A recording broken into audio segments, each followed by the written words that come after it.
Sejam bem-vindos a mais um episódio do podcast A Bússola do Gestor. Esse projeto que tem um propósito de contribuir, de ajudar aí os empreendedores e os gestores no seu dia a dia, na sua jornada. Como é que nós fazemos isso? Compartilhando história, compartilhando experiência, compartilhando boas práticas. E isso vai, com certeza, fazer com que você possa olhar para a sua organização e dizer o seguinte: o que eu posso tirar de aprendizado deste episódio? Aqui é como uma viagem. Cada episódio é uma estação. Se você está entrando agora, temos mais 3 episódios que foram lançados todas as segundas-feiras, que você pode voltar lá e assistir. E hoje, para brilhantar este episódio, temos aqui não um empresário, né? Hoje é em dose dupla. Hoje nós temos um casal que tem feito a diferença no mercado de móveis planejados, na indústria, enfim. São multi-empresários que têm mais novidades, fiquei sabendo, não é isso? Lançamento de mais uma marca, mesmo em tempos tão conturbados que a gente está vivendo. Então, sejam bem-vindos aqui, Adeilton, Sony, que são empresários no ramo de móveis planejados e também no ramo de tem indústria. Indústria, né? E por que não dizer serviço, muito em breve, né? É um prazer, cara. Muito obrigado pelo convite. Nos sentimos honrados de estar aqui, compartilhando da nossa experiência, nós que somos sócios e somos casados, né? Essa sociedade que já perdura mais de 20 anos e que nós temos aí já uma jornada longa de aprendizado e que a gente espera que possa ser útil também compartilhar essa experiência para outras pessoas também que empreendem ou que pretendem empreender. Uma curiosidade, tá? Por que os íntimos chamam de Bambam? Né? É por causa dos Pedrita, você não? De fato, quase isso. Quase é um apelido de infância, assim, que está ligado aos Flintstones. Eu, quando era muito pequeno, assistia esse desenho e eu associava... Só em fala aí já denunciou a idade, tá certo? É verdade. O tempo da pedra, né? É o seguinte, eu associava todo bebê a Bambam. Então eu pedia as coisas para mim, dá para Bambam, como se estivesse pedindo, dá para o bebê. Aí eu me auto-apelidei, né? E você se conheceram antes ou depois de iniciar o projeto da empresa? Claro, se vocês são sócios, já se conheciam, mas eu digo assim, o casamento veio em consequência da empresa ou vocês se casaram depois que já tinha uma empresa? Tem mais um segredo aí na história. Nós somos primos. Legítimos. Eu já namorei com prima já, tá? Então... Nós somos primos. Então, a história realmente se confunde. Nosso relacionamento aí já permeia os 24 anos e é basicamente o tempo de empresa. Então, essa parte eu não sabia. E olha que eu converso muito com você, viu? Então, ele me conhece desde que eu nasci. Tá certo, mas que bom. Conta aí da empresa, como foi o encontro?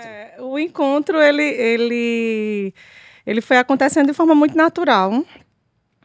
O início do exercício profissional de Adeilton, ele iniciou ali bem jovem, né? Por volta aí dos 16 anos e aos 18 foi quando nós iniciamos nosso relacionamento e ele começou, de fato, a ter que estruturar um pouco mais o negócio. E aí eu fui começando a entrar nesse circuito como uma conselheira. Eu tinha 18, ela tinha 15. Eu tinha 15. Sério? Conselheira de 15 anos. Conselheira dele. 15 anos, eu acho que foi o amor, viu? Eu acho que foi o amor, não foi? Era uma conselheira aí. E nessa época eu ainda estudava, né? Estava fazendo primeiro ano, estudava na escola técnica. Tinha o sonho de ser médica. E os rumos, né, foram alterados aí ao longo do caminho por uma questão da história do casal. Então, em determinadas situações, eu tinha conhecimento em algumas... tinha feito escola técnica e eu A tinha sua formação em qual área? Eu tinha feito o curso técnico de processamento de dados. Então, eu sempre tive uma facilidade muito grande com o sistema, desenvolvimento ali, cuidar um pouco da área de TI. Então, eu sempre dava muito suporte a ele, mesmo sem trabalhar com ele nessa área.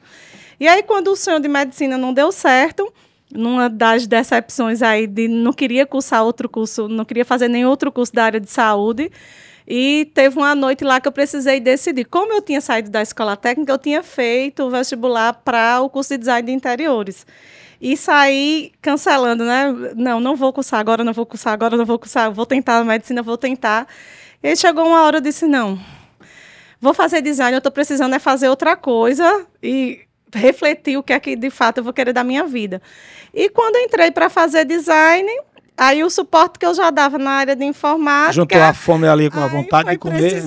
Ele precisando distribuir mais tarefas e ter pessoas que apoiassem em mais processos, né, esse processo de crescimento, eu comecei assumindo alguns setores de bastidores, de engenharia, de formação das ordens de produção, e aí fui absorvendo outras coisas, e aí fui responsável que foi uma grande virada de chave na empresa, que foi quando nós conseguimos implantar um software que...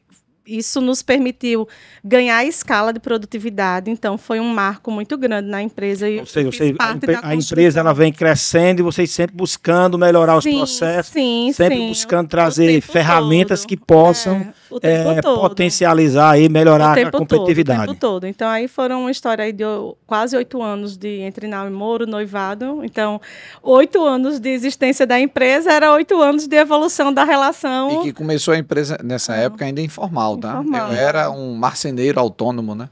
Que foi tudo, evoluindo até se formalizar, e ela veio trazendo esse lado um pouco mais tecnológico, porque a gente precisava sair daquela marcenaria do quintal, né? Você faz hoje, como é que é essa separação na empresa? Você vai na parte de gestão, a parte técnica, como é que funciona? Porque todo negócio, ele tem ali os processos do negócio, que a gente chama cadeia de valor, tá certo? E tem os processos de apoio. Você tem aí, no caso de vocês, processo do negócio, para quem está nos assistindo aí, se você tem uma clínica médica, os processos relativos aos médicos são processos do negócio. Já RH, parte tecnológica, desde que seja de apoio, né? São atividades meio. Então, como é que é dividido isso lá hoje? Os processos do negócio e os processos do core da empresa. Isso não foi assim...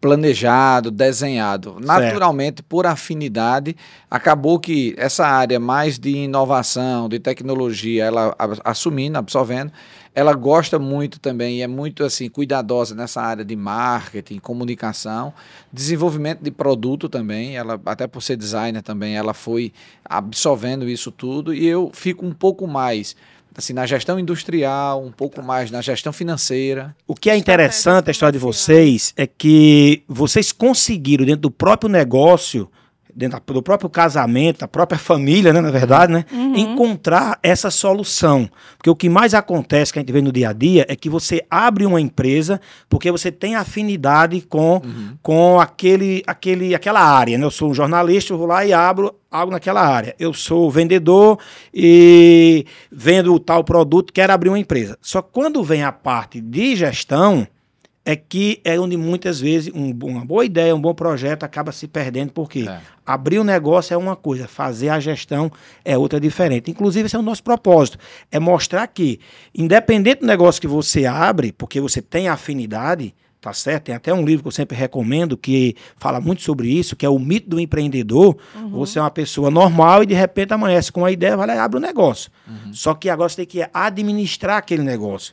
Então vocês encontraram uma solução muito interessante, que é exatamente um dos nossos objetivos aqui, é mostrar para os empreendedores que eles precisam se preocupar com essa parte de gestão.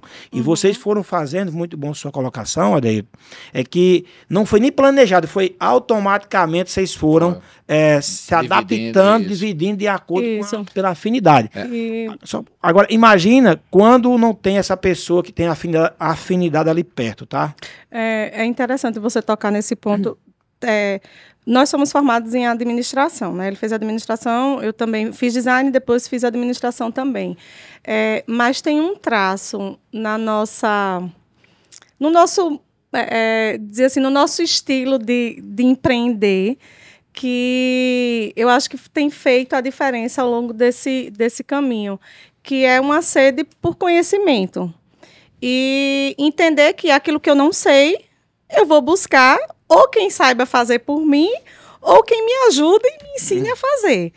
Então, essa mentalidade de que não é porque eu não sei que a empresa não vai fazer o que tem que ser feito, nós sempre tivemos. Então, assim, investir sempre em consultorias, buscar conhecimento, ser completei 40 anos agora há pouco, e ele me escrevia algo dizendo assim, me desejando os parabéns, e ele dizia assim, que admirava o meu perfil de ser uma eterna estudante.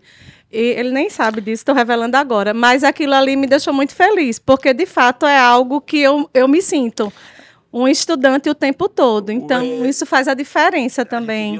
Até pouco tempo, né? Cara, assim, meu filho terminou os estudos.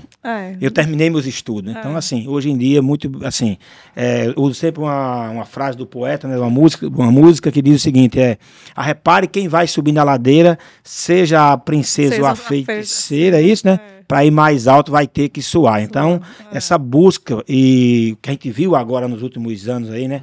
Que a velocidade com as novas tecnologias, então aquele empresário, aquele empreendedor que não estiver buscando, com certeza vai ficar para trás rapidamente. E conseguir manter também um equilíbrio, porque é muito conteúdo, né? Muita coisa que é colocada aqui na mesa e você não vai dar conta de aprender tudo. Então também ter esse ponto de equilíbrio, de entender que não necessariamente aquele conhecimento tem que estar com você. Tem na equipe pessoas que possam fazer isso. Na equipe que faça aquilo. E isso é um grande desafio para quem é empreendedor, é saber colocar a pessoa certa no lugar certo. Eu pequei muito com isso, porque muitas vezes eu dava emprego para as pessoas que não estavam aptas àquela função, tá certo? E aí, hoje eu faço tudo isso através de um setor de RH, e quando é cargo de liderança, eu entrevisto as pessoas para saber se está alinhado com os valores da empresa, porque o técnico a gente treina, mas essa parte comportamental, muitas vezes a gente tem que ter esse cuidado redobrado, tá certo? Adeilton, eu tenho duas curiosidades para perguntar a você. Aliás, eu tenho duas, na verdade. A primeira é o seguinte, como vocês separam o trabalho da vida pessoal? Vocês levam o trabalho para casa? E já vou adiantando aqui. No episódio anterior, tá certo? Episódio número 3, foi um casal, e ele disse assim, olha, ela me acordou às 3 da manhã, eu tenho um problema quando eu acordo, eu não durmo mais, para perguntar se eu tinha enviado o DAF do cliente. Eu disse, para tudo, produção, que esse filme está errado. A partir daquele dia, nós não levamos mais nada para casa. E vocês, como é que vocês administram isso? Leva para casa, sim. Leva para casa e leva de casa para o trabalho também. Nós somos um só, é difícil, nós já tentamos, já fizemos essas promessas e não cumprimos. E a gente tem que, de fato, lutar sempre por um equilíbrio, mas eu acho que esse equilíbrio tem que ser em tudo. Não dá para separar dessa forma. Pelo menos a gente não encontrou esse caminho ainda. Mas a gente tenta se policiar, sim, para que uma coisa não contamine a outra, mas é muito difícil. É um desafio grande. Das partes interessadas, como a gente chama aqui, né? Que é parte interessada, stakeholder, né? Para aqueles que gostam de coisa mais americanizada, você como um bambão, um homem globalmente conhecido, nesse personagem aí fantástico, tá certo? Sabe disso, então a gente chama stakeholder, tá certo? Eu falo parte interessada porque no MEG é parte interessada e se meu português não é muito bom, imagina o inglês, né? Então eu prefiro falar... estudantes, tá? Então a gente tá falando muito para estudante, eu faço muitas palestras na universidade e eu sempre pergunto para eles, né? Quem quer ser empresário? Aí todo mundo levanta a mão. Assim, todo mundo não, mas pelo menos 80% levanta a mão. Aí eu sempre chamo 4 à frente, vem aqui 4. Dos 4 aí, quase os 3 querem quebrar em 2 anos. Eles tomam um susto. Como assim? Porque a estatística mostra tem que estar disposto a isso. Mas uma coisa que eu pergunto, por que você quer ser empresário? Porque eu quero trabalhar pouco. Muitos respondem isso, sabe? Cuidado. Não sabe que o empresário, sábado, domingo, Sim. quando passa a musiquinha do Fantástico, amanhã de manhã, o funcionário, o colaborador, ele termina a sexta-feira, vai para casa e volta na segunda-feira. Consegue escrever lá, sextou, não é isso? Nós, e você que está interessado em abrir um negócio, não tem essa situação de pensar que ao ser empresário você vai trabalhar menos, tá? Então, essa curiosidade aí de você levar para casa ou não levar, eu tento, procuro, mas geralmente você acaba tendo que preparar alguma coisa. A cabeça está sempre pensando, né? Exatamente. Até numa viagem, num passeio, não é só em casa não, até no lazer, em qualquer lugar você está pensando, principalmente quando você se apaixona pelo que faz, quando você gosta do que faz, você vê seu negócio em tudo. Eu costumo dizer muito à minha equipe, assim, gente, tenha um olhar criativo sobre o seu olhe as coisas com com curiosidade, né? Tenha esse olhar curioso também sobre tudo. Então, quem tem o empreendedor, ele tem essa característica de olhar com curiosidade, de olhar com criatividade. Então, você tem esse olhar em tudo, seja no lazer, seja na atmosfera. E às vezes tá no lazer as ideias vêm. Vem. Até porque você fica. Até dormindo você sonha com as ideias. Você, enquanto consumidor também, você tem a oportunidade de aprender também, de tentar entender o que está por trás daquele atendimento, daquele produto que chegou para você. Então é sempre um exercício de aprendizado o tempo inteiro. Assim, como a gente fala para muita gente, tá certo? E esse meio permite isso, né? Você mistura um pouco de TV com rádio, com tudo, enfim. E eu gosto sempre de procurar passar uma mensagem para aquele jovem que está querendo seguir uma carreira na vida e muitas vezes ele se depara com uma situação e não consegue. Outro dia eu vi num livro, não lembro agora qual foi o livro, ela contando a história que ela queria muito uma coisa, mas o pai queria que ela seguisse outro caminho. E o pai queria que ela fizesse inglês, por exemplo, tá? E eu não tinha a mesada, não tinha a viagem, uma série de coisas. E ela ia para uma aula de inglês, odiando o inglês. Ele disse, não passar de ano, nem que não ter ido. Então tinha que ir e passar de ano, né? E depois ela disse que fazia um estágio numa multinacional, e a multinacional precisou fazer um recrutamento interno para mandar uma pessoa para fora do país. Quem é que foi a escolhida?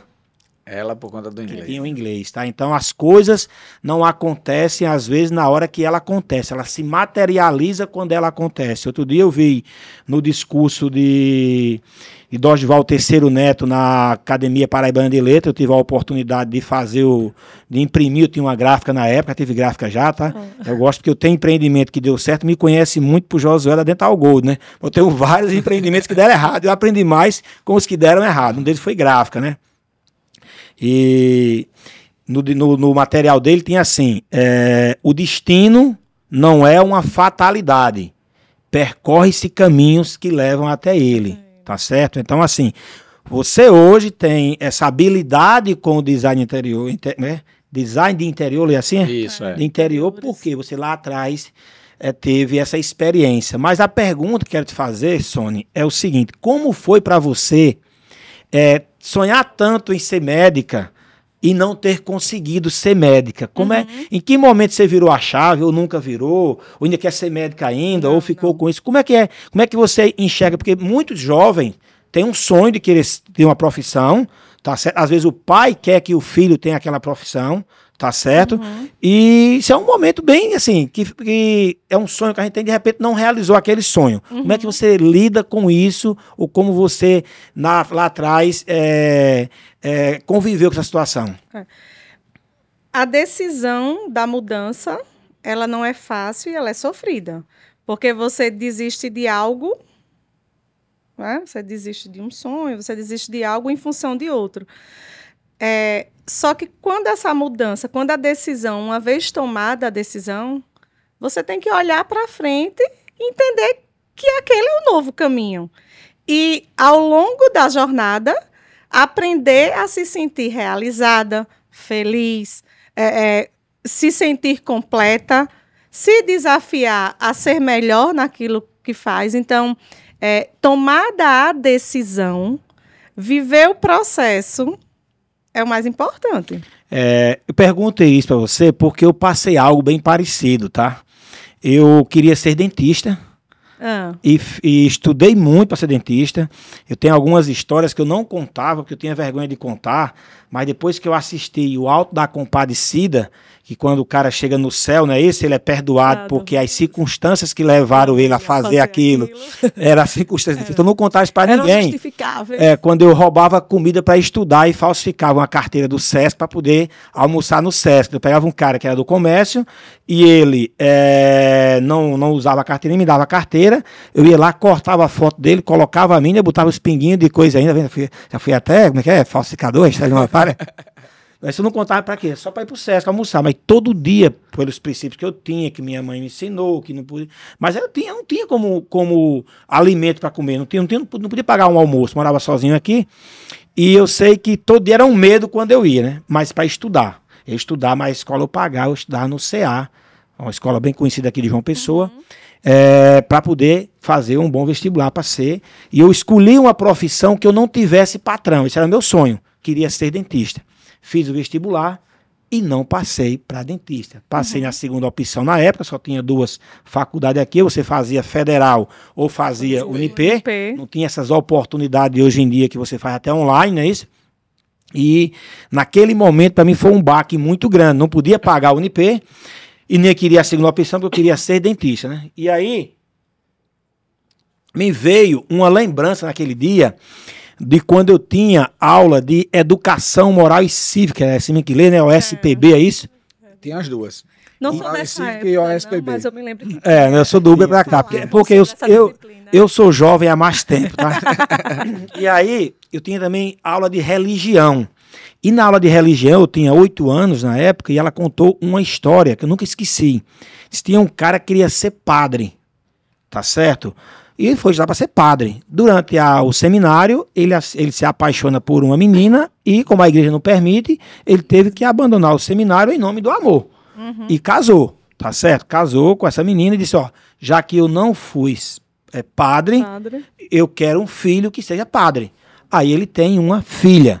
Ele, caramba, não é dessa vez ainda, eu vou tentar de novo. E ele tenta outra menina. Ele, não é possível um negócio desse. Eu vou tentar de novo e vem outra menina. Agora eu desisto. E acaba que uma dessas 3 filhas dele, tá certo? Eu não sei se a história é verídica ou se não é, para mim não importa. As histórias que eu escuto, eu aprendo muito com elas, não vou atrás se é verídica ou não, não quero nem saber. É a moral da história, o ensinamento, né? É que uma dessas filhas é uma santa. Não sei o nome dela agora, porque não lembro. Ela disse na época lá quem é essa santa. E ela fala, o moral da história é que Deus não queria dele um padre, queria dele algo maior. Aí eu trago isso, naquela hora eu disse, poxa vida, eu fiz tudo que eu podia fazer, que estava ao meu alcance para ser dentista. E eu não consegui, então Deus deve ter algo maior para mim. E hoje tem mais de 200 que são credenciados, trabalham hoje na empresa, né? Então, assim... É exatamente isso. Eu tinha o sonho de ser médica, e era um desejo de querer ajudar, de entender que era a profissão que você fazia, que você mais poderia fazer pelo outro. O que me movia era... Claro, tem a questão do status, tem a questão da financeira, né, de ter uma segurança financeira, né, uma estabilidade financeira, mas eu vivia muito o romantismo da profissão. E hoje, eu me realizo no que eu faço porque eu vejo que é muito mais grandioso, porque são famílias que são impactadas. Eu trabalho com o sonho de pessoas, assim, coloco ali, dentro da casa do meu cliente, um trabalho feito por muitas mãos, que levam sustento para muitos, que dão tem um alcance social. Dá a bênção do trabalho para muita gente, que permite, assim, dar a eles a dignidade de usufruir do fruto do trabalho, que isso é um dom de Deus, né? Então, é muito mais grandioso. Só que nessa fase da vida, você às vezes não consegue compreender isso, porque isso é importante. Então, muita gente passa por isso, quer muito uma coisa, mas às vezes não é aquilo que Deus tem para você. E você às vezes não está preparado para isso. Outros querem e não fazem o esforço para ter. Tem um filme que eu recomendo sempre, que é aquele filme A Procura da Felicidade. Tem uma cena bem importante que ele chega na Bolsa de Valor, naquela corretora, né? E pergunta pro cara assim, ele vê o cara saindo num carrão, acho que é um Lamborghini, é uma Ferrari, é um desses aí, porque o meu não é esse ainda, sabe? O seu eu sei que deve ser, mas o meu não é, né? Também e ele diz assim, o que é que você faz e como é que você faz? Eu quero o que você tem, mas quero fazer o que você faz. Então tem muita gente que quer o sucesso, mas não está disposto a pagar o preço pelo sucesso. Exato. Tá? E querer o que você tem, sem fazer o que você faz, chama-se inveja. Querer o que você tem, fazendo o que você faz, chama-se metamodelagem. Isso você aprende muito isso nos cursos de programação neurolinguística. Quem quiser se aprofundar, tem um site que se você colocar lá, aparece o que é metamodelagem. O nome do site é Google, tá certo? Só você anotar aí. É o Pesquisar por Nós, sabe? Então, assim, o Pai Desinteligente, que vai te mostrar o que é. Então, se é possível, tem um princípio na PNL que é assim, se é possível para um ser humano, é possível para mim, desde que eu esteja disposto a fazer aquilo que ele está fazendo. Então, essa juventude aí hoje em dia, até digo, né, muitas vezes eles querem tudo muito rápido, mas não estão dispostos a passar pelo processo empresarial. Ele monta uma empresa hoje, quer que ela dê salto do dia para a noite. Vocês têm quantos anos já de empresa para chegar no nível que vocês estão chegando? Você me falava aqui há poucos instantes aqui no making off, né, que vocês estão aí em 7 estados, é isso mesmo? Isso, são 38 pontos de venda em 7 estados, e são 24 anos de jornada. Eu até ia fazer esse comentário, que você disse assim, quer ter o que você tem, mas não quer fazer o que você faz. Tem alguns até que querem fazer o que você faz, mas o que você faz hoje, nesse momento, e não o que você fez para chegar aqui, né? É porque é diferente. É diferente, não é o que eu faço hoje, é tudo que eu já fiz para chegar aqui. Todas as cabeçadas que dei, todos os perrengues que passei, que me trouxeram até aqui. Por isso, deixa eu interromper um pouquinho, porque quando fala isso, eu tenho que explicar, sabe? É exatamente isso, esse objetivo nosso aqui. É compartilhar para que essa galera aí que está precisando aí entender um pouco como é que eu devo tocar meu negócio, como é que eu devo fazer. Olha a história de Adeilton. Falou o quê? 24 anos, isso, cabeçadas. Isso. E se o que você sabe hoje pode ajudar alguém que, se olhar para o seu exemplo, pode não cometer as mesmas cabeçadas que você cometeu, consegue ensinar através do exemplo? Exato, né? Eu acho que assim, tudo parte da humildade, como o Sônia até falou, né? De você estar aberto, falou da nossa história, do quanto a gente procura, seja em curso, seja em palestra, seja em consultor, seja em evento, seja em livro, seja em podcast. Hoje, fonte de informação é o que não falta, né? A gente até precisa de uma curadoria para não consumir mais do que deve.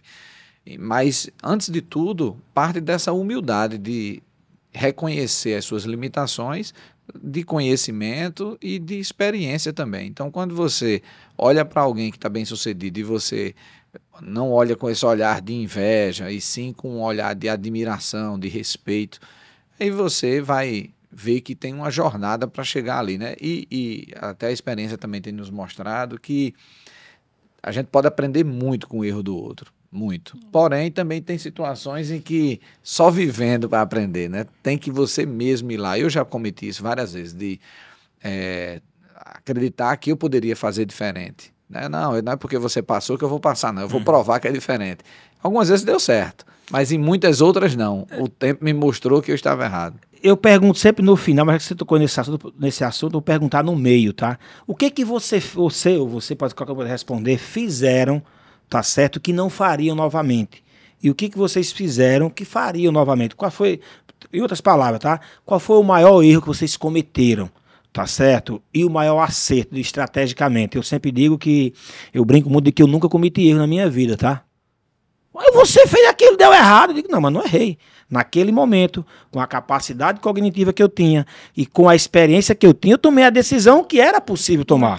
Hoje, com a experiência que eu tenho, eu tomaria outra decisão, porque eu posso ter cometido um erro, mas não vou ser o meu algoz. Vou me autofragelar. Tem gente que, porque errou uma vez, para o resto da vida fica se culpando.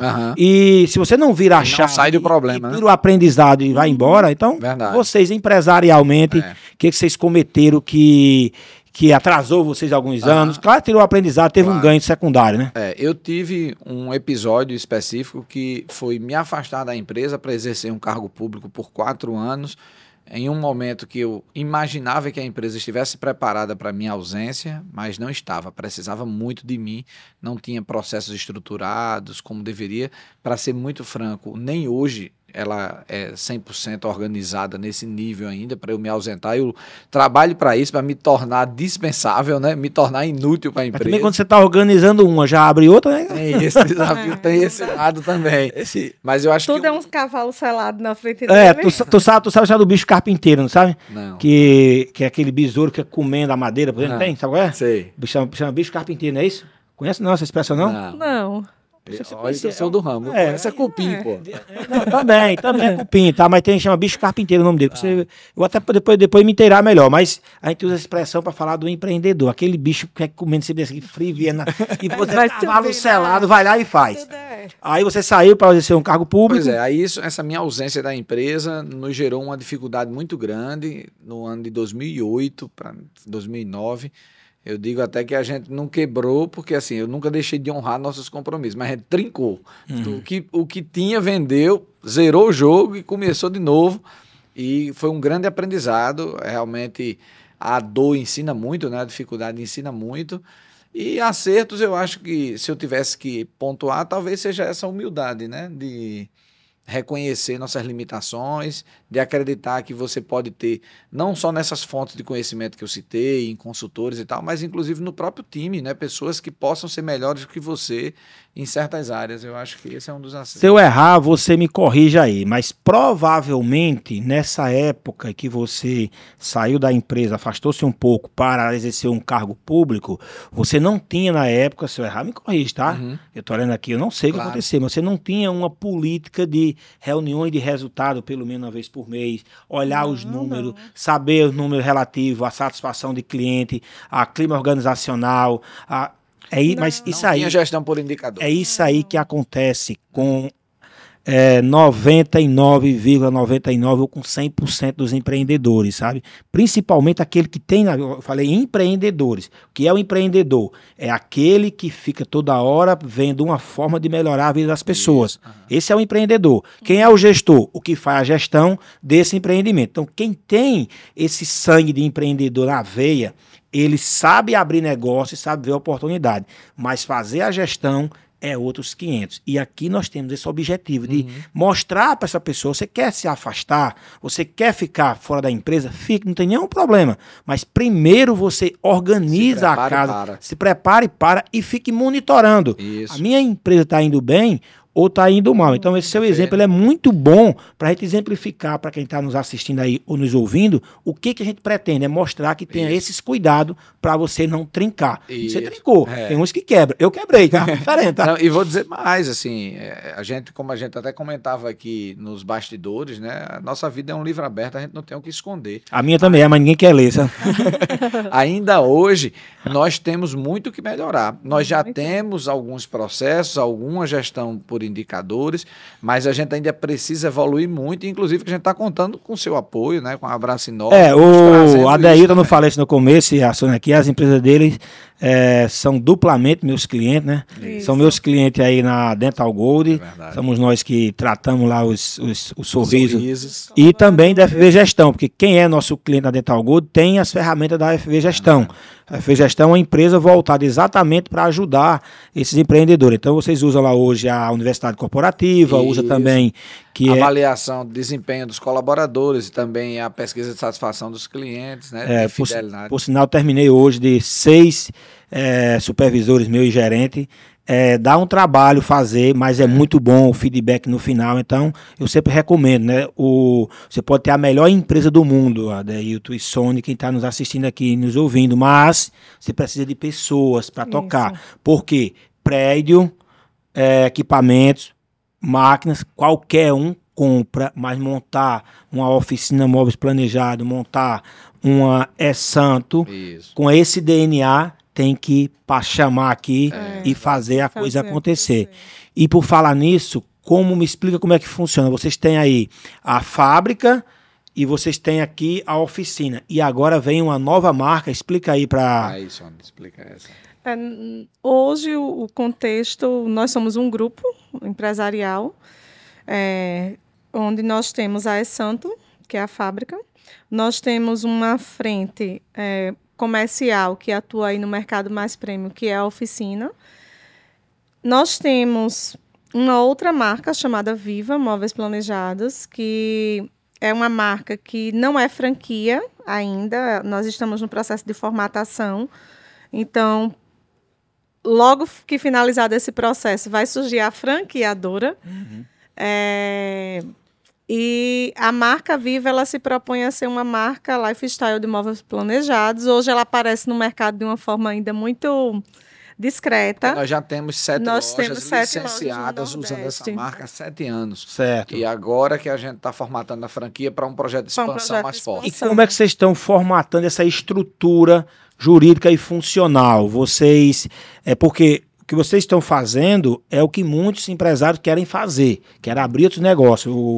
O meu pai, de falar numa expressão, não colocar os ovos numa cesta só, tá certo? Hoje em dia tem até um livro que eu recomendo também, que é o do Salib e do Magaldi, que é Motor 1 e Motor 2, tá? Então, independente do nome que você queira dar, você tem um negócio, quer colocar alguma, vocês estão estruturando, porque isso pode servir de exemplo para outros empresários que também. Gestão do amanhã, né? Pois é, a gente desenhou, na verdade, assim, uma holding de participações, né, que chama-se Grupo Oficina, que hoje somos sócios eu e Sony, e ela é proprietária das demais empresas. A Oficina, que é a nossa marca premium, que fica aqui em João Pessoa, a Santo, fábrica de imóveis, que fica em Santa Rita, e que é essa que atua em 7 estados, com 38 pontos de venda e com vendas corporativas também, direto para construtoras, hotéis, hospitais. Nós temos a Viva Móveis Planejados, que é uma marca licenciada, mas que está se tornando franquia. E que assim que terminar essa formatação, até o meio do ano, vai nascer a Viva Franqueadora, que é uma prestadora de serviço que vende modelo de negócio, né? A gente, com apoio de assessoria jurídica e contábil, construímos, desenhamos essa estrutura de holding, até por uma questão também de proteção patrimonial, porque também temos uma outra holding, uma patrimonial e uma de participações, né? E essa questão da expansão, a gente também está suportado por inúmeras consultorias especializadas. A gente tem um business advisor estratégico, que é o Carlos Ferreirinha, que nos apoia em todo o grupo. O livro dele é fantástico, né? O Paladar Não Retrocede. Exatamente. Isso. A régua só aumenta. Pois é, inclusive a exigência que a gente tem sobre nós mesmos a partir desse pensamento é assim, às vezes até exaustivo pensar dessa forma, que você tem o tempo inteiro que evoluir. Aí, além dessa consultoria dele, né, nós contratamos uma empresa chamada Vimer, que é especializada em visual merchandising e arquitetura de ponto de venda. É a principal empresa nesse setor no Brasil, ela que desenha grandes marcas como Natura, que agora tem ponto físico, foi ela que desenhou, Havaianas. E para a formatação de franquia, nós também fomos buscar um nome nacional que formatou franquias assim, não muito conhecidas como Boticário, como Imaginário, Cacau Show. A gente foi buscar assim, os top de mercado para nos ajudar. São consultorias caras e que nos exigem muita dedicação, muito tempo, mas é para tentar errar menos, né? É interessante você falar da humildade, não é só falar. Vocês estão demonstrando isso ao longo da conversa. Né? O que eu não sei, eu busco. Sim. Quem não sabe mais que eu. Tem uma frase que diz assim, você não precisa saber. Não. Basta ter o telefone de quem sabe. Isso, eu até brinco, né? Não é bom você ter barco, não. É bom ter amigo que tenha, né? É bom ter granja, é bom ter amigo que tenha, né? Tem algumas coisas que é melhor ter o telefone de quem sabe. Mas o que eu queria chamar a atenção aqui também, para você que é empreendedor, você que é empresário, é que muitas vezes você confunde gordura com músculo, tá? Então, é muito caro essa consultoria. Outro dia, eu também, assim, eu morava no interior, né? Para estudar, eu andava de bicicleta. Essa questão com estudo, eu tenho desde 8 anos de idade, 7 anos de idade, né? Eu para estudar, eu ia de bicicleta para a cidade mais próxima, que era a mais de 7 quilômetros, tá certo? E quando foi um dia, eu já estava com 14 anos já, estava começando a ser para namorar, saí, e quando nós indo para a cidade, passei aí já um dia antes, no domingo, para ir para o CSU, para a festa. E lá, eu saí com meu primo, cada um, fomos para a festa do CSU, arrumamos lá as menininhas lá, e cada um foi para um lado diferente. Resultado, ele chegou em casa, não me esperou, entrou, e eu fiquei na porta lá esperando, tá certo? Aí deu 11, meia-noite, 1, 2, época de junho aí pra julho, acho que era mais ou menos isso, sabe? Um frio danado. Aí eu chamei, né? Meu tio abriu a porta com a cara de poucos amigos, mandou entrar. E na segunda-feira Na segunda-feira era a feira de lá, Nova Cruz, na verdade, né? Porque eu morava na Paraíba, mas estudava em Nova Cruz. E ele falar com meu pai, né? Disse, olha, seu filho tá dando trabalho lá em casa. Eu entendi assim na época, né? Eu li assim, né? Dando trabalho, né? E meu pai chegou pra mim e disse, olha, seu tio, olha a cultura, tá? Seu tio me deu um carão, que dá um carão é chamar a atenção, né? E você não deve mais ir pra casa dele estudar, porque filho de pobre não tem como estudar. Não tem como você estudar. Aquilo, pra mim, foi assim, uma virada de chave, né? Eu digo, ó, por que não tem como estudar? Só fiz chegar lá, peguei a rede, que era a minha rede, peguei a bicicleta e saí. O que eu vou fazer agora? Eu tenho um negócio comigo que eu não olho muito para trás, sabe? Tomei a decisão, tem que agora olhar para frente. Tá certo? Tem até uma história conta aí, disse que do lado tava a turma do diabo e do outro lado a turma de Deus, né? Tá certo? E o cara em cima do muro, né? E o pessoal de Deus, pula pra cá, pula pra cá, pula pra cá, pula pra cá. E ele olhava assim pro diabo, olhava pra Deus assim, e o cara... Isso por que aliás, desculpa, a turma do diabo andando pro lado. Desculpa, a turma de Deus andando pro lado, né? E ele disse, por que você não tá mandando pular? Aí o diabo disse, não, porque o muro já é meu, tá certo? Tu já tá do meu lado. Então a indecisão, você já tá errado, né? Então assim, mas tomou a decisão, tem que viver. Então, eu digo, ó, por que eu não posso estudar? Resultado. Então sempre busquei pegar parte do que eu ganhava e investir nos estudos. Aí consegui ser o primeiro, eu tenho 48 primos, aliás. Eu acho que os meus primos, eu fui o primeiro a me formar. O primeiro a ir pro exército, tá certo? Tem um bocado de coisa que eu acabei sendo o primeiro tudo isso, e graças aos estudos, tá? Uhum. E motivando uma geração. Então, assim, eu fazia o quê? Quando tinha aquela fita cassete, né? Eu ia para os eventos, pegava aquela bolsa do evento e gravava para depois escutar, tá no carro. Denominei de Universidade sobre Rodas, tá certo?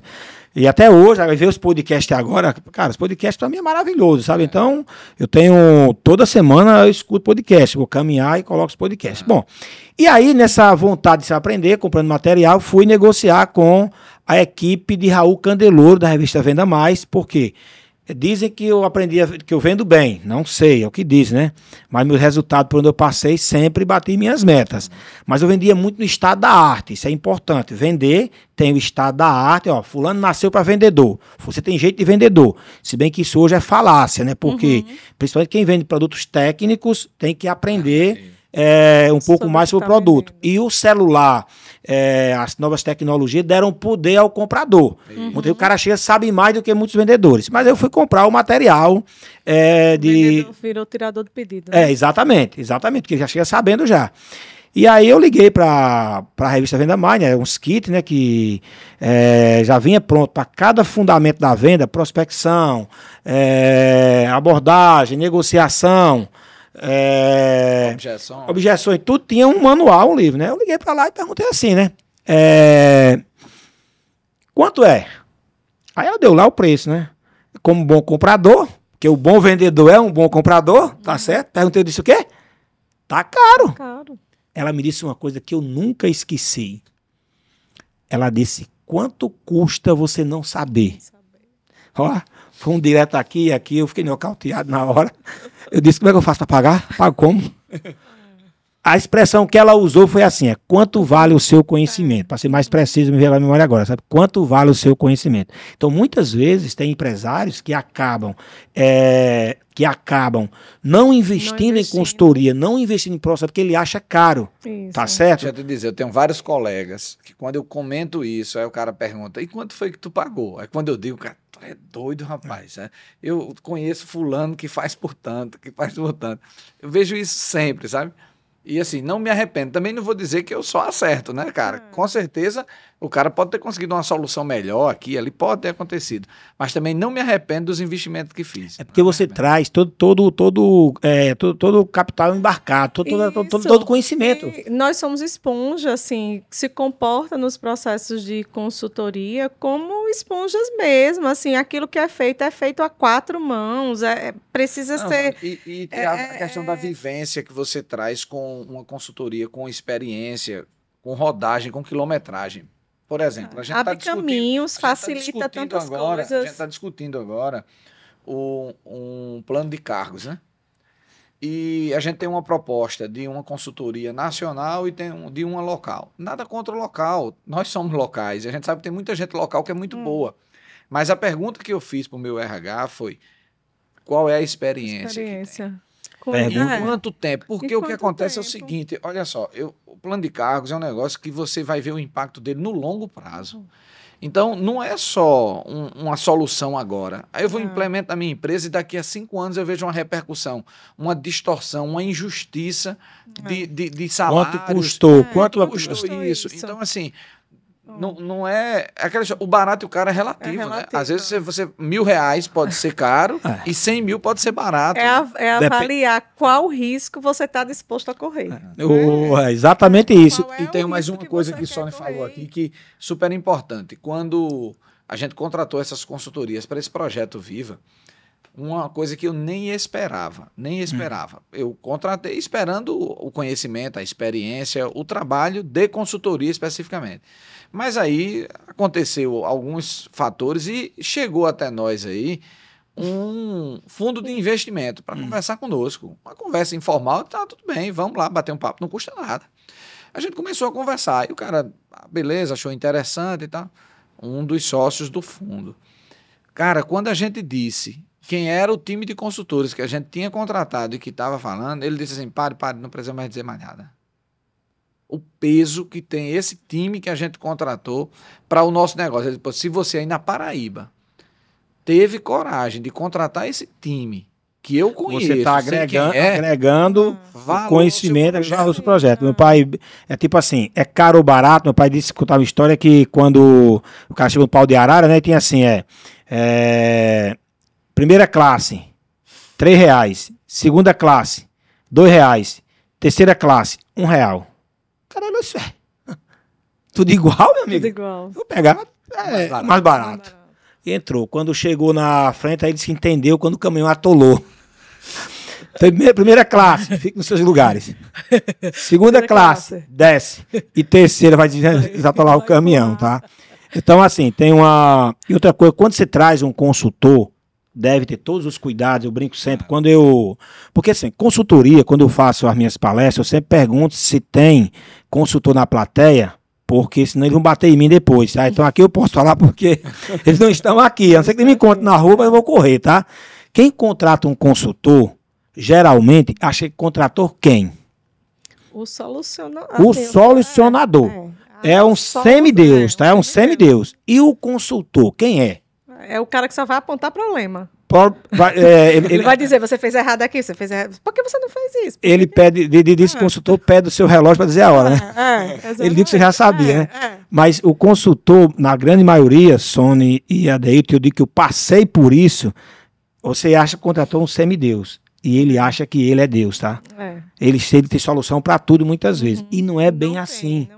Não é bem assim. Consultoria, assim como vários processos, processo de coach, por exemplo, tá? Coach é uma coisa muito bacana, muito boa, que ajuda muita gente, mas ser coach não é fazer um curso no final de semana e sai dizendo que é coach. Então, assim... ficar utilizando técnica de PNL no ouvido achando que vai resolver. Mas o consultor mesmo, profissional, aquele que vai te ajudar, ele vale a pena o investimento. Aquilo é gordura ou é músculo? Tem até uma passagem interessante. Tem um pintor famoso aí, que não sei se foi Picasso ou foi... Quem é o escultor é Michelangelo, né? O pintor é Picasso, não é isso?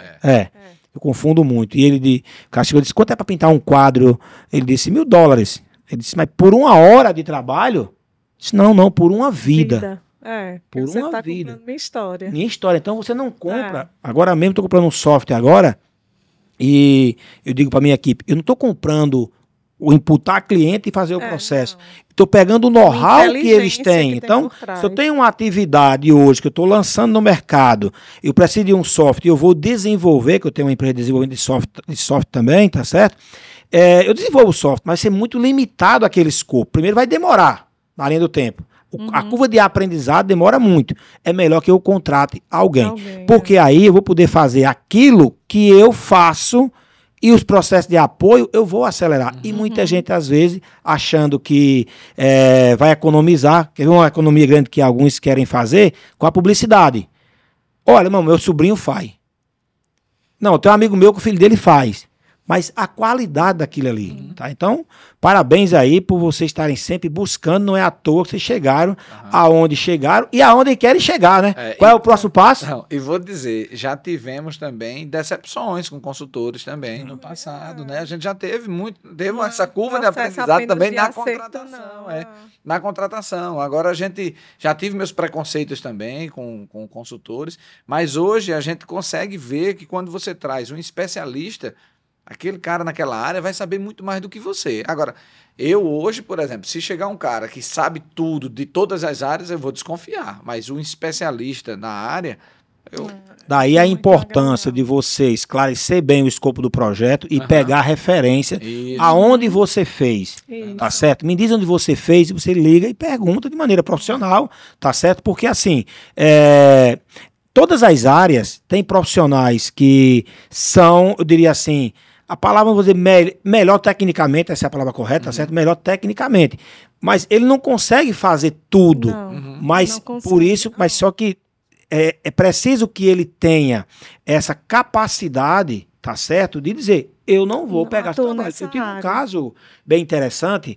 Nós hoje fazemos o desenvolvimento dos fornecedores do Grupo Energisa. Hoje é 11, está sendo gravado dia 11 de janeiro, né? Estou com a equipe hoje lá em Cataguases, treinando os gerentes de contrato do Grupo Energisa, tá certo? Nós desenvolvemos as cartilhas para eles.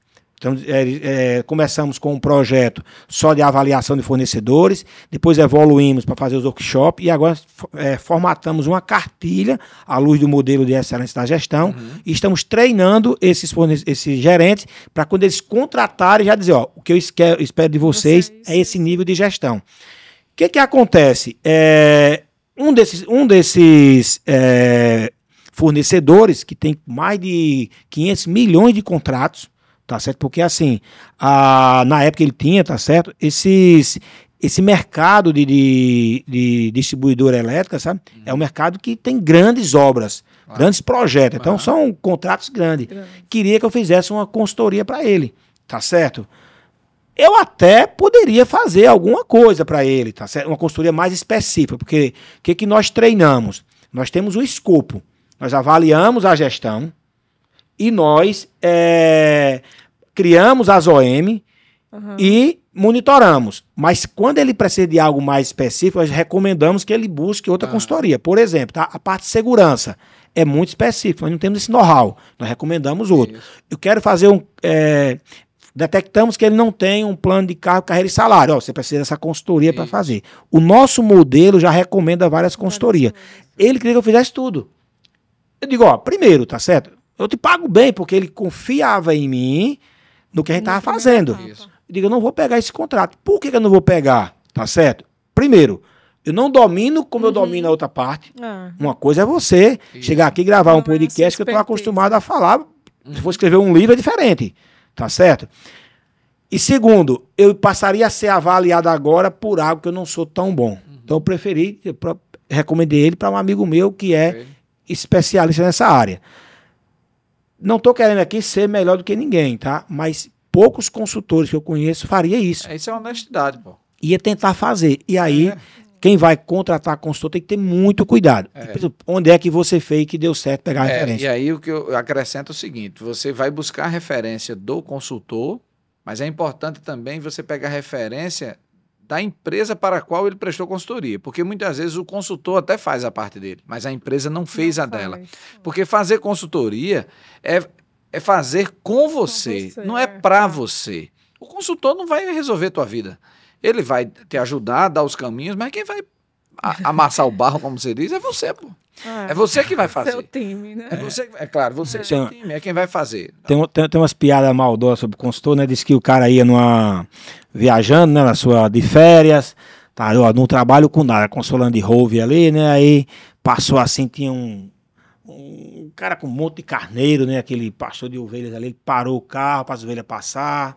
Aí ele não se conteve, parou o carro, ligou lá o seu GPS lá, ligou lá a sua antena, fez uma varredura no terreno e quando terminou ele chamou o moço lá, o batuto, disse: vem cá, se eu disser quantas ovelhas o senhor tem, o senhor me dá uma? Ele disse: dou. Ele disse: o senhor tem exatamente 1.555 ovelhas. Aí ele disse: é verdade, eu tenho isso mesmo. Mas se eu disser a sua profissão, você me devolve a minha ovelha? Aí ele disse: espera aí, como assim, produção? Eu liguei aqui, fiz uma varredura, usei minha experiência, várias técnicas, para conseguir dizer quantas ovelhas tem. Como é que ele vai saber mesmo? Nunca viu esse cara? Ele disse: o senhor é um... Devolve. Ele disse: o senhor é um consultor. Eu disse: como é que o senhor sabe? Eu dei 3 dicas para eu saber. Primeira coisa, o senhor meteu o nariz e não foi chamado. Tá certo? Segundo, você me disse uma coisa que eu já sei. Eu já sabia. Que eu já sei. E terceiro, devolva meu cachorro. E o senhor não sabe aqui, não? Nem ovelha, você não sabe identificar o que é. É uma piadinha de mau gosto, eu não sei de onde surgiu isso aí, mas a fato é o seguinte, tá? O que acontece? Essa relação consultor empresário, eu já passei pelas duas coisas, tá certo? Eu sei muito bem o que tá dos dois lados. É preciso você alinhar muito bem as expectativas. O que é que eu recomendo hoje e qual é o nosso modus operandi, tá certo? Nós fazemos o seguinte: primeira coisa é uma avaliação da maturidade da gestão. Quando eu faço isso, você vê na empresa, tá certo? Você vê na empresa aonde é que você está precisando de melhoria. Por quê? Toda empresa, ela chegou até aqui porque ela tem pontos de excelência e tem pontos de melhorias. Na hora que eu avalio, você vai poder enxergar é como fazer o seu diagnóstico. Eu sei que meu colesterol está alto, mas eu não sei o quanto está alto. Assim é a gestão. Eu posso não estar tão bem, mas em que nível eu estou. Na hora que eu avalio, eu posso te mostrar: ó, tu está bem aqui e precisa melhorar aqui. Agora você pode contratar consultoria A, B, C ou D, ou a minha mesmo, tá certo? Mas para desenvolver aquele processo, aquele projeto. E no final, vamos avaliar para saber se ele entregou ou não e de quem foi realmente que não fez. Então, assim, depois de apanhar muito, de aprender na prática, lutando com consultoria, peguei consultorias excelentes, tá certo? Excelente, que não deram certo, mas não foi culpa deles. Isso, o meu time não tinha cultura para implantar os seus processos. Se eu pudesse dar uma dica, eu diria ainda o seguinte: que após o diagnóstico, você vai identificar ali as suas fraquezas, ali os seus gaps, e você vai dizer: é aqui o meu problema. Aí eu recomendo aquele velho e bom Pareto. Porque às vezes você não tá bom aqui e vai investir uma energia. Tem coisa que não envelhece, né? Não dá resultado nunca. Nenhum. Então tem coisa que você já é bom, mas que se você melhorar 10% vai levar seu negócio para um outro patamar, e tem coisa que se você tirar do 0 para 100% vai fazer quase nenhuma diferença. Então veja o que é importante mesmo antes de atuar. Você falar? Pode ficar à vontade. Só complementando, assim, de tudo que está sendo falado aqui, e eu acho que um conselho, assim, um compartilhamento, né, de informação e experiência, é que, assim, a jornada do empreender, né, do se tornar um gestor, do conseguir alcançar os resultados empresariais ali que você almeja, o segredo está no processo, sabe? A jornada. Né? Durante essa jornada, o que é que você faz, o quanto você precisa lutar nesse caminho, conseguir colocar os esforços realmente naqueles pontos que vão gerar as melhores consequências e alcançar os melhores resultados, porque o erro ele vai acontecer, ele faz parte do processo de aprendizado. os altos e baixos, né? Assim, se desanimados durante o processo, também vai acontecer. Então, também faz parte da jornada. Achar que não deu certo e, de repente, lá na frente, percebe que era porque o momento de dar certo não era aquele. Eu precisava estar mais preparado. E ali lá na frente você consegue perceber isso. Então, tentar até dar certo. Tentar, sabe? Eu queria falar só mais Tentar uma até coisa, dar que a gente certo. falou de inúmeras fontes de aprendizado, né, que a gente falou desde curso superior, a podcast, a livro, a consultoria, a eventos, congressos e tal. Tem mais uma fonte que eu acho riquíssima. É essa troca entre empresários. Eu sou um defensor do associativismo, a gente participa de inúmeros grupos empresariais, setoriais e multissetoriais, e essas trocas são sempre muito ricas, até porque o empreendedor, o líder, muitas vezes se vê sozinho em certas situações, e você ter colegas que passaram pela mesma situação, que lhe empresta, nem que seja o ombro para chorar, muitas vezes para compartilhar as dores e os sofrimentos, é fonte de muito aprendizado e de resiliência também, de você se reerguer, se levantar. Então, se eu puder também, mais uma dica é isso. Viva em conjunto, coletivamente, se associe, sabendo também, né? Sabendo que se associar, estar próximo, não é apenas colher. É também ir com generosidade para dar, para ajudar. Não é só para estar. Tem gente que só quer o famoso venha a nós, o vosso reino nada. Então, assim, esse compartilhamento de experiência, eu sempre uso essa metáfora que eu aprendi, que é o seguinte: se eu pegar aqui, ó, pegar meu celular e der para você me der o seu celular, você sai com quantos celular? E eu saio com quantos? 2, cada um vai sair com 2. Não. Pega o meu, dou pra ele, pega ele pra mim. Sai com quantos? Cada um ficou com um, continuou com um. Sim, mas é porque você tem, se você for falar pela informação, você vai pegar a informação que você já tinha do seu e ainda vai pegar a informação do outro. Mulher vai distante. Não, mente brilhante sou eu. Desculpa aí. Sou eu. Então, se eu pego um objeto, te dou, e você me dá outro objeto, cada um sai com um. Mas se eu te dou uma ideia, você me dá uma ideia, agora cada um sai com quantos? Com duas. Então, compartilhar, porque aprendizado, ensinar, é uma coisa que se você passa o que você sabe para alguém, você não fica sem. Pelo contrário, você divide e multiplica. Quanto mais você passa, multiplica. Você falou a questão de você querer... às vezes, o 20/80, a lei de Pareto, né? E isso é verdade e acontece muito. Mesmo. Quando termina uma avaliação, muitas vezes você quer implantar tudo. Por isso que entra aí o especialista para fazer uma matriz e colocar esforço versus resultado, às vezes investimento financeiro, e dizer, olha, essa OM aqui, ela é mais importante para você fazer agora, porque ela vai causar um impacto maior. Mais uma vez, é processo. Qualquer empresa, ela é um conjunto de processos e indicadores. Então, tem a velha frase, você só mede, você só gerencia o que você mede. Então, o quanto você que está nos ouvindo aí está medindo, quantos indicadores você tem? Eu posso afirmar que a sua gestão é tão forte quanto a quantidade de indicadores que você acompanha. Então, é muito importante. Só para quem não está aqui conosco agora, eu vou fazer aqui uma maldade comigo mesmo, talvez com vocês também, não sei, né? Mas assim, aí eu estava com um processo de emagrecer. Eu tinha uma meta de emagrecer, era ficar com 80 quilos, tá? Bati 91.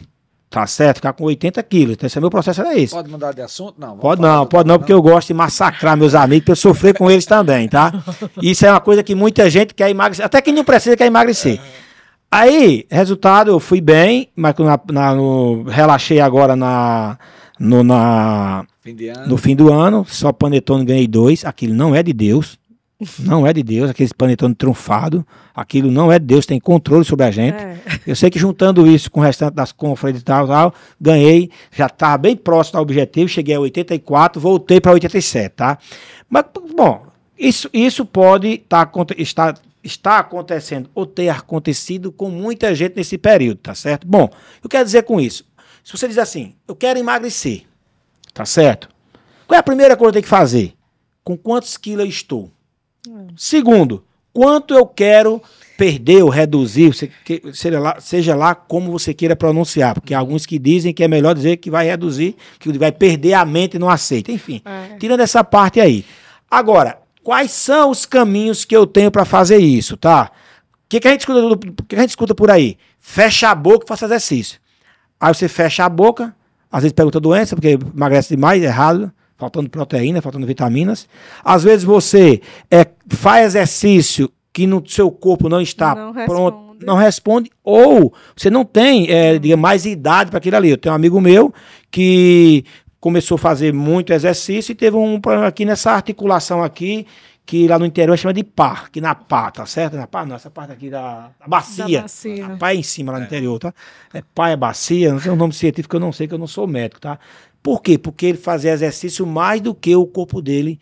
Resumindo, você tem que procurar o quê? Fazer um projeto, procurar um consultor. Quem é o seu consultor? O nutricionista, ou o endócrino, enfim. Assim é a empresa. A empresa não é só querer, só ter a vontade, tá certo? É também você montar esses processos. Se eu quero emagrecer, tem que fazer um processo. Claro. Qual é o processo? Eu vou consumir uma quantidade menor de calorias e queimar mais. Como é que eu vou queimar? Eu vou fazer exercício. Que tipo de exercício? Aonde? Então, isso é fazer a gestão do seu corpo. E a empresa também precisa disso. Eu quero vender mais. Sim, mas como é que você vai fazer isso? Eu tenho que criar processos para isso. Eu quero que minha equipe seja motivada. Quais são os processos que eu vou implementar? E aí, já caminhando para o final, acho que a gente está aqui já quase 1 hora, não é isso? Aí, produção, é isso? Já fez 1 hora já? Rapaz, passou ligeiro demais, viu, cara? Conversa boa é bom, cara. Chegou na metade agora, vá. Pensava que a gente tem mais 2 horas ainda, rapaz. Bom, para não ficar cansativo para quem está nos assistindo, vamos caminhar aqui para o final. E eu queria abordar só mais um assunto com vocês, que é uma coisa assim que eu vejo com muito carinho de vocês, e eu também tenho esse lado de participar de projetos sociais. Vocês têm um viés muito forte na área social. Conta um pouco para nós como isso surgiu e como é que está hoje, o que vocês fazem, como é que vocês fazem essa área social na empresa de vocês. São 3 projetos sociais, eu pedi para o Sônia falei. Falei, Sônia, os 3. Por que as coisas mais difíceis para você, hein, Sônia? Não sei. As coisas fáceis ele fala. Você está falando um pouco, né? Antes de responder de forma assim, mais objetiva a pergunta sobre os projetos, eu queria só voltar um pouco na história que mostra por que nós temos essa, assim, por que isso é prioridade dentro do nosso escopo aí, né? Vamos dizer, dessa jornada do empreender. A empresa, ela surgiu e sempre foi dado oportunidades a jovens, a pessoas que faziam parte ali daquela convivência social onde estava inserida a marcenaria. Então, os primeiros colaboradores da empresa vieram da comunidade. Vieram da comunidade. Eram amigos que jogavam futebol ali na rua, então, que não tinham habilidade nenhuma com o ofício da marcenaria e que ali naquele momento já se teve um grande aprendizado, que era possível pegar alguém que só bastava ele ter vontade, que o processo ele aprendia, e que era possível partir esse processo. Então, essa coragem que se teve lá no início e o sucesso de ver que dá certo é o que nos move hoje a nos envolver tanto em projetos sociais, entendendo que eu dou àquele jovem e àquela criança uma oportunidade dele sonhar, dele ter o direito de construir a própria história, de sair de uma zona que muitas vezes a gente julga, sabe, assim, o pensamento vai no lugar comum, dizer assim, mas é porque não quer trabalhar, não entende que é uma avaliação superficial daquele cenário e não entende que, muitas vezes, a maior pobreza é não dar àquela criança ou àquele jovem o direito dele exercer uma mentalidade diferente. E, às vezes, dá um novo caminho para ele, porque muitas vezes o caminho... Pobreza. É o outro não conseguir enxergar que existe um outro caminho. Então, esse início nos mostrou que isso gera grande impacto. Então, depois do início, desculpa interromper, mas é importante dizer, depois desse início, que de fato é lá na nossa origem, foi muito lá natural, atrás, foi muito orgânico. vem dos nossos pais também. Exato, é muito cultural mesmo, mas posteriormente, eu digo mais recentemente, nós assim, percebemos o quanto nós somos abençoados, o quanto nós tivemos oportunidades, porque eu também já tive uma ilusão lá atrás de que tudo era mérito meu. Eu já tive essa ilusão de ficar até chateado quando alguém dizia assim, Você tu teve sorte. Hoje eu vejo que eu tive sorte mesmo, eu tive muita bênção, muita bênção. Mas é quando você trabalha, vai ter sorte, né? Exato, mas eu acho que a minha sorte foi lá atrás de ter tido a oportunidade de ter sido criado Pensar com essa mentalidade, diferente. de enxergar que eu era capaz, de que eu poderia, de que eu ia lutar. A minha sorte foi lá atrás. E tem muita gente privada disso. Tem muita gente que não tem o direito de sonhar, de acreditar que ele é capaz. Achar que ele deve se contentar com um programa social. Ele pode se contentar com a aposentadoria de alguém da família. E ele achar que é aquilo ali. Então, eu acho que isso é o pior. Aí a gente foi, ao passar do tempo, vendo o quanto nós somos abençoados e assim o quanto nós temos obrigação de retribuir, de devolver ao universo tudo isso que foi nos dado com generosidade por Deus. A gente tem essa obrigação de levar isso para outras pessoas. E não é necessariamente de dar dinheiro, nem que eu estou falando, não. Não é financeira, não. É de muitas vezes tirar a venda dos olhos, fazer o outro acreditar nele mesmo. Tu é capaz, você pode. Então, hoje, para nós, isso assim, é um sacerdócio. A gente entende isso assim como uma obrigação. Faz parte do nosso trabalho. Não existe um... Explica só um pouquinho como é que funciona, para quem está nos assistindo aí. O que é que acontece? O principal projeto e o maior deles está vinculado ao Cefec, que é uma instituição administrada por uma ordem religiosa católica que trabalha com crianças e adolescentes em situações de risco. E nós montamos lá um curso de marcenaria. Então, nós formamos mão de obra para o mercado. Montamos e mantemos há 11 anos. Há 11 anos, fazemos parte da diretoria, então somos envolvidos com a rotina da instituição, mas nós formamos parte da nossa mão de obra lá. Então, tem uma oficina escola. Colaboradores que vieram de lá. Eu sou vice-presidente há 8 anos, Sônia é diretora há 8 anos. Eu tenho um também, de lá. Tem coisa boa. Pronto, então assim, a parte que trabalha com as crianças trabalha com apoio pedagógico, psicossocial, trabalha a questão de entender princípios, valores, trabalhar essa questão da autoestima através da arte, da cultura, da música, do esporte. No contraturno escolar, e a parte com os jovens são cursos profissionalizantes, onde um desses cursos é a oficina escola de marcenaria. Vocês absorvem esse que vocês estão formando. Sim. E a gente não dá conta de absorver tudo e levamos 10 empresas do nosso segmento, da nossa associação, para lá. Que também absorve essa mão de obra. Absorve essa mão de obra. Tem hora de competir e hora de cooperar. Tá exatamente, certo. Formamos para o mercado. Tem um outro projeto social, esse é administrado por um pastor da Igreja Batista, chamada Missão Batista Abrace, que trabalha com dependentes químicos moradores de rua, homens. Então, ele tem um trabalho belíssimo, trabalho bem difícil, porque são pessoas que não têm família, indigentes, né? Assim, nem documentos não tem. De risco absoluto. Não, assim, né? Ali, assim, é conseguir dar um pouco mais de dignidade àquele que a vida nem era a vida mais. Então, lá na Missão Abrace, nós montamos um curso de carpintaria. Então, esse curso, ele traz um pouco de renda para dentro da instituição. E os móveis que são feitos lá são móveis mais com pallets. Tem um projeto bem legal. Chamado Marcenaria Solidária. Que usa o nosso resíduo para fabricar móveis para uma outra comunidade carente e gerar renda para a manutenção deles lá. São bacana, muito legal. 68 homens em recuperação. Esses dois projetos, nós fazemos parte, né, da diretoria. Entra com capital intelectual e com são 4 anos já lá. Isso, parte do nosso resíduo vai para essas instituições e eles produzem produtos e são utilizados Entendi. São utilizados na rotina das aulas.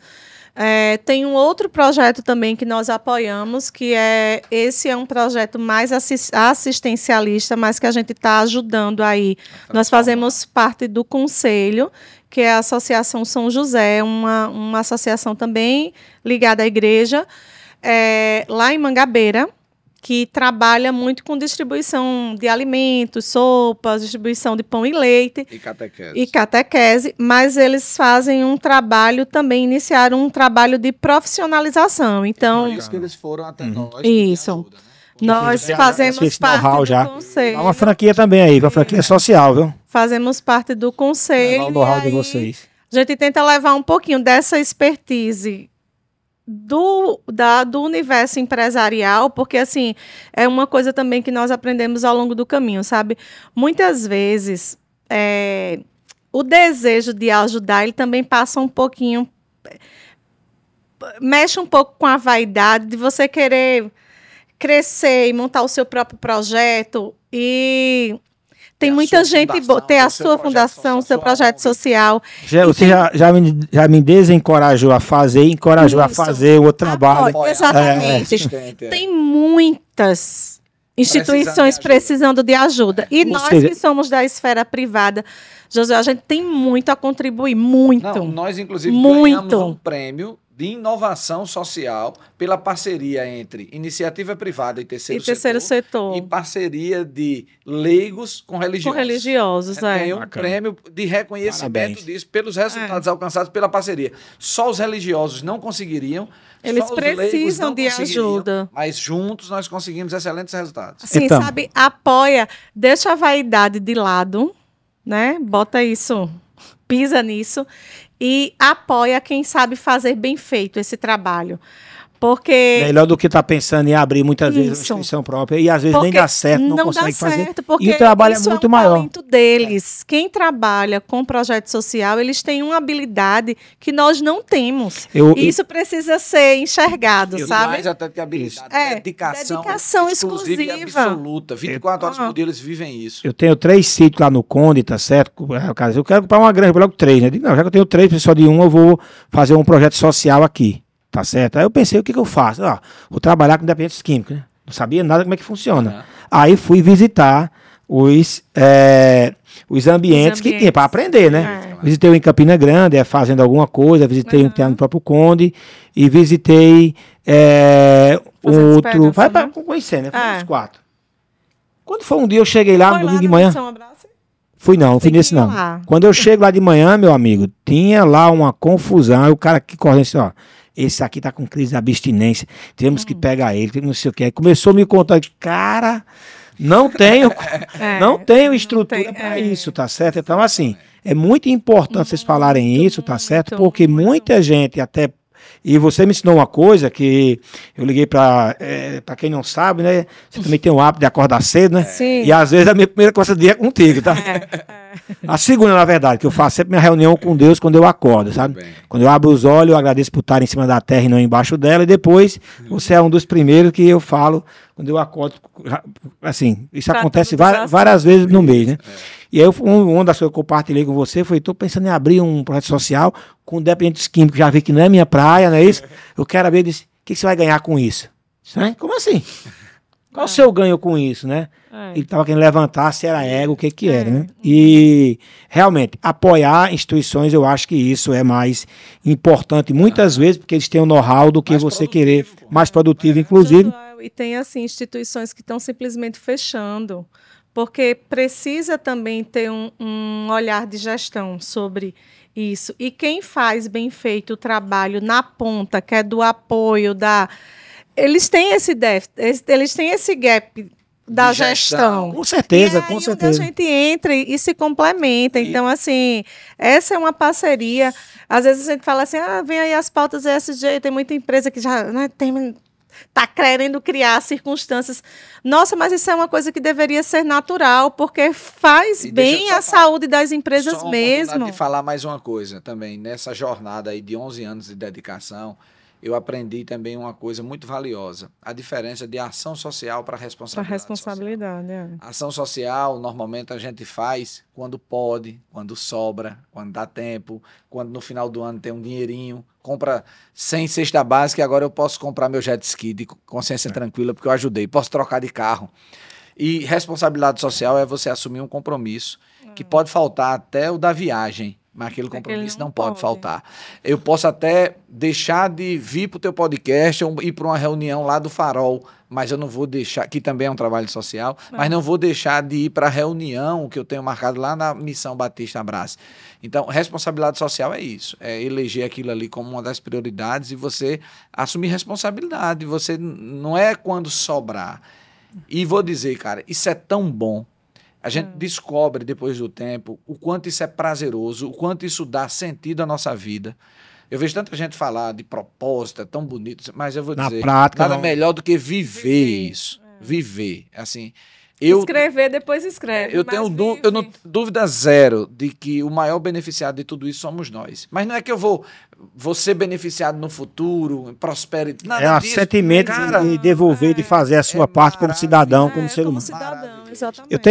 Eu outro dia recebi um convite para fazer a aplicação de flu nas crianças lá do Porto Capim. E eu gosto sempre de participar. Eu apoio várias ações e eu gosto de participar e ver. Então, os dentistas entraram com a mão de obra, eu entrei com o flu e com o carro móvel. Quando eu cheguei lá, sem brincadeira nenhuma, tinha, assim, a maioria das crianças parece que tinham cerrado os dentes dela aqui. Já com os dentes definidos. Eu olhei assim, peraí, aplicar flu em que aqui? Aí eu digo, não vai surtir efeito. É melhor trabalhar a educação e adotar uma equipe para tratar mesmo. Eu adotei na época a creche Amiguinhos, em parceria com o Padre Francisco. E final de ano eu sempre ia lá. Aí parava aquelas madame, aqueles carrão com os pacotes de refrigerante, entregavam e ia embora, né? Eu digo, rapaz, tá dando mais trabalho para mim, né? É verdade. Mas assim, o que acontece? Também é importante, também é importante. Eu vou chegar lá. É a providência chegando. Eu vou chegar lá, mas eu estou conduzindo exatamente, Sônia e Adeilton aqui, para Bambam, né? Fica à vontade. Para dizer o seguinte, tá? À luz do modelo de excelência, ele separa o que é assistencialismo do que é ação social, tá? É um pouco do que você falou, mas você falou na perspectiva da pessoa assumir o compromisso. Como empresa, quando nós avaliamos uma empresa, tem lá uma coisa, desenvolvimento sustentável, e tem lá os processos. O desenvolvimento sustentável, ele para uma empresa, na avaliação à luz do modelo de excelência, tem três perspectivas. Uma financeira, como é que a empresa vai se manter no longo prazo, com orçamento, com indicadores. A parte do seu time, a parte do social, tá certo? Com o seu time interno. E essa parte com o externo, né? O externo, tá? E aí... o que eles consideram uma ação, para poder pontuar, às vezes, se você ter uma boa pontuação, é quando você faz algo que esteja, inclusive, ligado ao seu negócio. Porque aí você tem uma coisa que vai se perpetuar. Por exemplo, você forma mão de obra e absorve mão de obra. Então... Destino resíduo também. Quanto mais você destina o resíduo, você está limpando o meio ambiente. Então, tem uma correlação. Claro. Então, é importante que vocês... Porque se você chega só faz o assistencialismo... Tá certo? Aí a gente cai lá naquilo que nossos pais, nossos avós falavam, né? É melhor ensinar a pescar do que você dar o peixe. Então, parabéns aí. Vocês não merecem um prêmio, merecem 10 prêmios, tá certo? E o maior prêmio, assim, eu já conheço... A gente já recebeu o prêmio, né? Eu conheço os trabalhos de vocês aí, tá certo? São bem envolvidos com essa área, e eu acho que é uma inspiração para muitos para outros empresários. E guardada as devidas proporções, este projeto tem essa preocupação desse alcance social. Tenho certeza que quem ouviu vocês aqui hoje vai repensar o seu papel como cidadão. É isso que a gente quer com esse projeto. E eu queria, desculpa te interromper, acrescentar algo que você falou, algo que me provocou. O dar ao peixe, a gente aprendeu que é necessário. As pessoas que estão nessa situação que a gente conhece, elas precisam. E eu vou dizer, se elas não tiverem, elas vão tomar. E eu, no lugar delas, faria o mesmo. Eu já fiz, né? Porque ela está com fome. Segundo, é preciso, sim, ensinar a pescar. porque dá uma profissão, como tem vários cursos profissionalizantes que nós citamos aqui, é importante, mas a gente aprendeu que é um tripé. Além desses dois, você precisa dar ao cara autoestima, mostrar que ele é capaz. Sabe por quê? O peixe que ele pesca é muito mais saboroso. Ele pode pescar mais de um, pode doar, pode ajudar outro, porque nós já vimos várias pessoas que têm uma profissão, mas preferem o seguro-desemprego, preferem o Bolsa Família. Não assine minha carteira não, para não perder o Bolsa Família. Mas quando você dá ao cara esse direito de sonhar, de acreditar nele próprio, da autoestima, esse protagonismo. Formar o cidadão mesmo, tá certo? Mostrar que ele é autor e não apenas um ator da própria vida, aí você virou a chave. Aí acabou a pobreza. Deu certo. E isso é um papel de todos nós, é um papel da escola, pela família, todo mundo.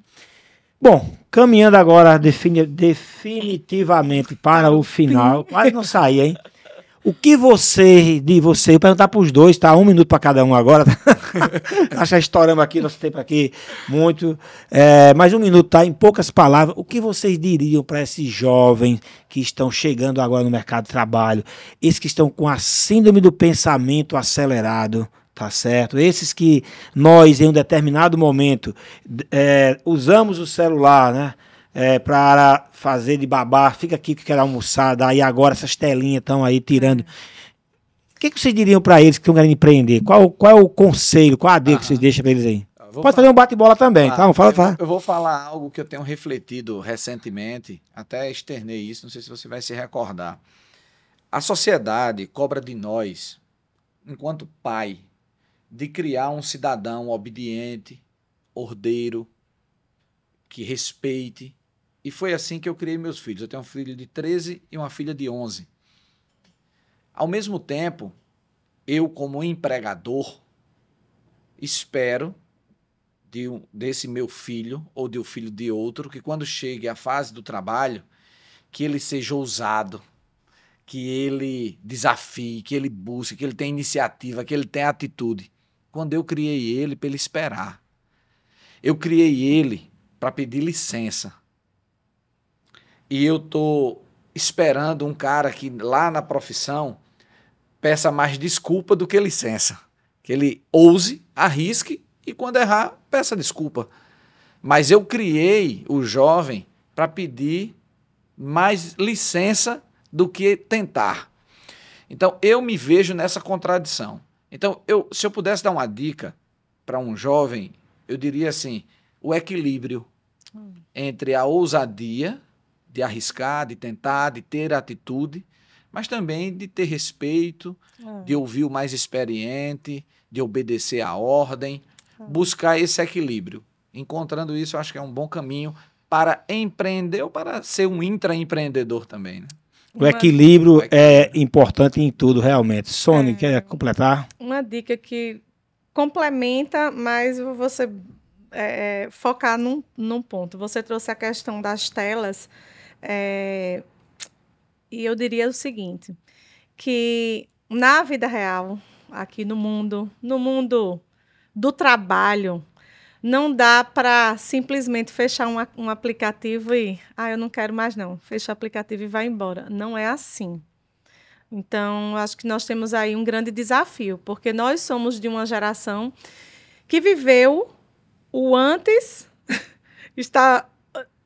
pega já o depois da nova geração, que não viveu a nossa, em que o discurso sobre o trabalho, você tem que construir, leva um tempo, tem que alcançar, tem que viver determinados passos nessa jornada.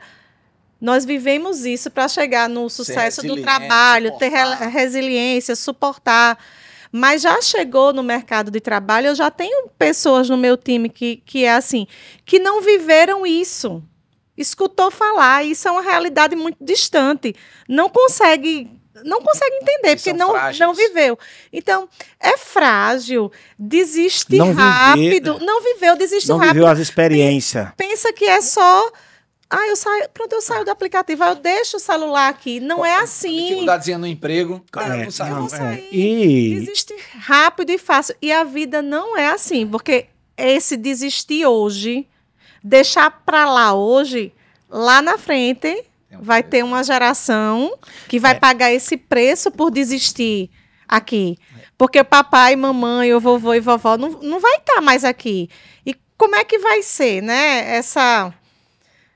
Quem vai estar disposto? Essa transição, porque assim, a própria sociedade. a geração, Como vai evoluir? a nossa geração, a gente ia pra escola, a gente brincava no meio da rua, a gente batia, a gente apanhava, já brincava, apanhava de novo. Isso. Não tinha, o cara tinha mais apelido do que o jumento Luiz Gonzaga. Escutava Hoje não, se você disser, não tinha não tô aqui fazendo apologia aos bullying de forma alguma, tá? Mas qualquer coisinha a criança desespera. Então assim, E é um sofrimento verdadeiro, é uma coisa... não, muito profunda, ansiedade, é tudo junto, tá?